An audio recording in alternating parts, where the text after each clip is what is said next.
As you were talking about this, I saw this picture on social media where two people climbing the ladders, right? So on one ladder, you have a regular ladder that you're climbing up, small increments, and then on top is a success. And the other ladder, the gaps in between are a lot bigger, and that person just gives up halfway because it's too hard. You make it too hard, right? And as you're talking about this, we all done that. I've done that. I'm guilty of that. I've read books and they're like, yeah, that's great and all. I'm going to make a huge change in my life. I'm going to get up 4:30 in the morning, 5:30 in the morning. That happens that lasts like 2 days. And like, I'm going to hit the snooze button. I'm going to go back to sleep. Yeah. So that's one. And then number two, yes, 100%. I understand about the mindset stuff because if you don't find the root cause of why you're binge eating or binge eating candy, food, things like that, the stressor that causes you to, or boredom that causes you to eat, those are the things that contribute why you're overeating, right? So for me, I can't speak for everybody else, but my mom taught me with the mindset, like, you have to finish everything on your plate, how she grew up, with her background. So when I started working, when I worked and we traveled a lot and obviously work paid for all of our food, we can order whatever we want. And oftentimes we over order and I'm like, all these food on the table that gets wasted. So I'm just going to eat it all because I don't want to waste it. Next thing I know, a year and a half later, I gained like 50 pounds. And it took me a long time to realize, oh, wow, that was actually a belief system that came from my mom that we have to finish everything on our plate. Even today, she'll be like, oh, please finish everything on your plate or finish everything on the table. And I'm like, not for health reasons. No, back in the days when there's no food, I totally get it. Food is precious, but now everything's plentiful. The mindset's got to be updated, got to change. Yep. A lot of people struggle with that. And it's hard. It's hard when we're also working on some things ourselves. And then we have to also like catch ourselves in that, oh, wait, that's what my parents always said. And that's a very common one that, a lot of people hear. And it's hard when you're like, I have a picky eating child and they don't want to eat anything. So you got to figure out where the balance is between you have to eat enough to fill your body, but then don't shame them into eating too much. Like there's no simple answers, but I think you're absolutely right that we all have those things that we have to find. What's maybe something that isn't serving us, a thought that's there from a long time ago, or something that we learned that isn't serving us anymore, and how do we address that so that we're, one, taking better care of ourselves, but then also not passing it on to our kids and teaching them good healthy habits along the way. And you brought something really interesting because once we have a kid that's picky eater, then sometimes, again, I can't speak for other parents, but sometimes I get triggered too. When I was growing up, my mom made me eat everything because there's not enough food, and here you're a picky eater and there's plenty of food, like you're not being grateful. And there's starving children in Africa. There's starving children in Africa, right? And you should eat your vegetables, and you get angry and get mad, and that's not helpful either. But it does come over time. I'll tell you that, so my boys are 4 and 8, and so they don't really know us before because they were young enough that between my husband and I, we lost about 110 pounds, and they don't really know us before because they were too little to remember that. And so, what they know is the way that we eat in our house now. And yes, we absolutely go through picky stages, but what I will tell you is they have really expanded their palate over time. And as we continue to expose them to different things, then they'll say, oh, I want to try that. And then they're like, yeah, okay, so I kind of like that. And so it is not an easy fix. And I know that that could be a whole topic. There are parenting experts and nutritionists that would be better suited about, picky eating kids. I think that if you're in that battle, don't give up because it can change and it is worth it, because helping your kids to not be the one that only eats dinosaur shaped chicken nuggets every single day, it's a pretty important skill to teach them.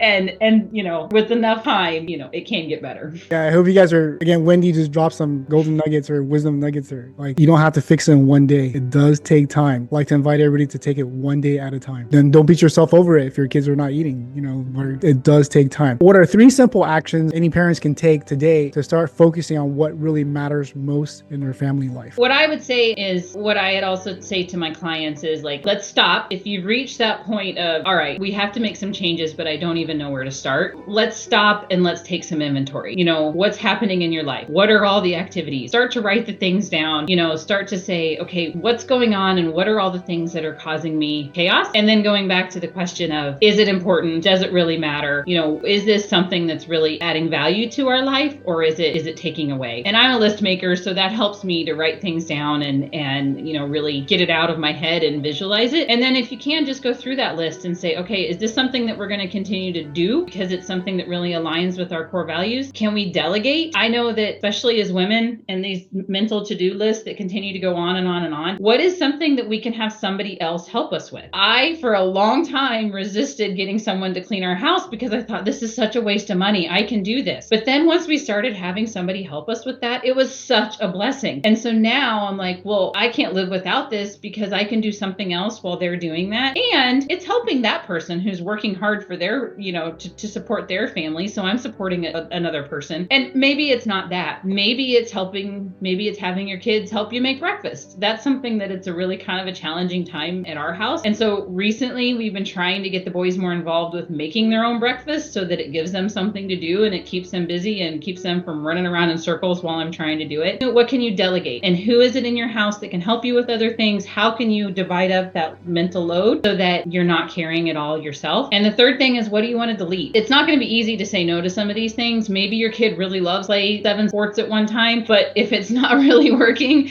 then it's probably not a great plan. So, what do you have to do? What is something that you have to do that cannot wait and that, or that is really important? What can you delegate and what can you delete? And then I would say pick one thing that you want to start working on. What is one thing that you want to improve? Maybe it is your laundry and it's the kids starting to put their own laundry away. So you're giving them a basket and they have to put it away. Yeah, you're probably going to have to fight with them a couple times because they're not going to want to do it. This morning, my 4-year-old thought the world was ending because he had to put his laundry away. But guess what? He got to it eventually. But pick one thing. Maybe it's your health. Maybe you decided, okay, it's too much and I have to make some changes here because I know that me being unhappy and not feeling great is affecting my family because it's, affecting my mood. It's affecting my energy. All right, let's start working on that. Just pick one thing, work on that. And then as it gets better, then you can work on the next thing. Just don't try and overhaul the whole system at one time because it's going to be too much and you're going to get a couple days into it and you're all just going to quit and be frustrated and any better off than you were before. Yeah, I love everything you said. It reminds me of the book. If you guys haven't already read it, highly recommend it. Called The Atomic Habits. The Atomic Habits. It's about being 1% better each and every day. 1% better, not 100%. Not all you need to do is 1% better each and every day. And after 365 days later, you look back like, wow, I made huge progress. Yeah. So just do that one thing. It's as easy as it sounds. It's also really hard. So, but just go do it. Just do that one thing. So let's go ahead and wrap up. I know we cover a lot of wisdom of nuggets here. If you have any additional advice for parents, what would it be? I would say, no, you're not alone. I have moms say to me all the time that they appreciate what I share because it helps them realize that they're not alone. We're all most likely in very similar situations. And so you're not alone. Find somebody else who understands your situation. And, yes, you can commiserate in where you are and what's happening, but then also find people that help you get out of that, who can challenge you to say, okay, now let's fix this. Let's not stay in the ditch. Let's figure out, how do we make this better? And sometimes that's hard because sometimes your girlfriends or your sister or your, person that you've always had a confidant really likes to commiserate with you for a long time. But find somebody who understands, but then is going to challenge you to move past it. And, I'd say don't be afraid to do something different. Don't be afraid to say, you know what, everybody else around me is doing this thing and everybody else's family looks like this, but I feel like that my family and my life is meant to be different. And so I'm going to do something about it and then just pick a place to start, because chances are, even if you're setting a trend, there's going to be others that are going to follow you and are going to eventually look to what you're doing. I know that's definitely what happened for me. I very much felt like an outsider when I started all of this. And I felt like, oh gosh, why does anybody care what I'm doing? But now here 4 years later, a lot of friends and a lot of people and new people that I didn't know before are saying, hey, you really inspire me to do better and be a better mom. And thank you so much for sharing, because it helps me know that there is hope and that we can all do a better job together. So don't be afraid to step out and try something different. Thank you for sharing that. And I love that inspirational message. You started out 4 years ago, like, am I doing the right thing? Am I doing on the right path? And 4 years later, like, you inspire so many people on your path of journey. So we definitely really appreciate everything you shared with us on this podcast. With that said, if somebody wants to work with you, how do they get a hold of you? Absolutely. So easiest way is, Facebook and Instagram. You can find me at Wendy Hurshon. Last name is spelled Hushon. And my apology, I mispronounced your name. That's okay. It happens all the time.